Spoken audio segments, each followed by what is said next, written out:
Hi all, welcome back to my channel. In this video, I am going to explain about vomiting in pregnancy, which may be related to pregnancy or may be manifestation of some medical, surgical, gynecological complications which can occur at any time during pregnancy.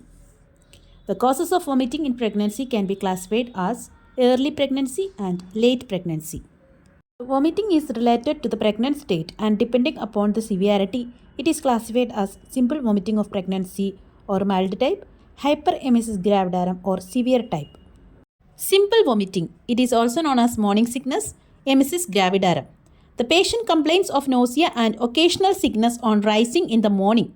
Slight vomiting is also common in early pregnancy, that is considered as a symptom of pregnancy. How we can manage this vomiting?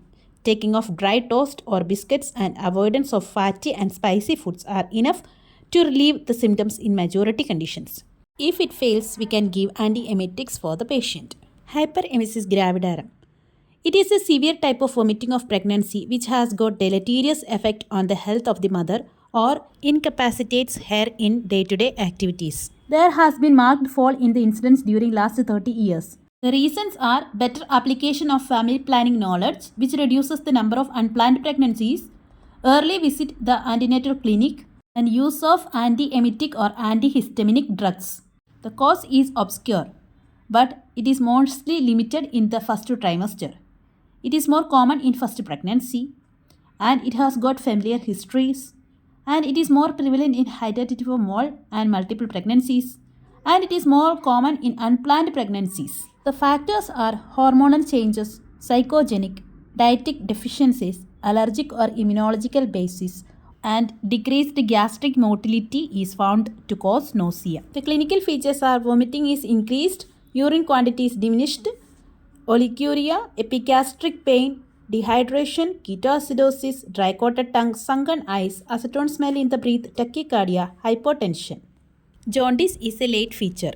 In investigations, we can identify through the urinalysis. We will get quantity in small and dark color, high specific gravity with acid reaction, presence of acetone, occasionally presence in the protein and rarely bile pigments, diminished or even absence of chloride. In biochemical and circulatory changes, here we need to estimate the serum electrolyte level. It will be helpful for the management of the case. Ophthalmoscopic examination is required if the patient is seriously ill. Retinal damage and hemorrhage, detachment of the retina are most unfavorable signs. ECG when there is an abnormal serum potassium level. The principles are to control vomiting, to correct the fluid, electrolyte and other metabolic disturbances promptly and effectively, to prevent or detect at the earliest and ominous complications that may arise. Whenever a patient is termed as a case of hyperemesis gravidarum, she is admitted. Oral feeding is withheld for at least 24 hours after the cessation of vomiting. During this period, fluid is given through intravenous drip method. The amount of fluid is to be infused in 24 hours.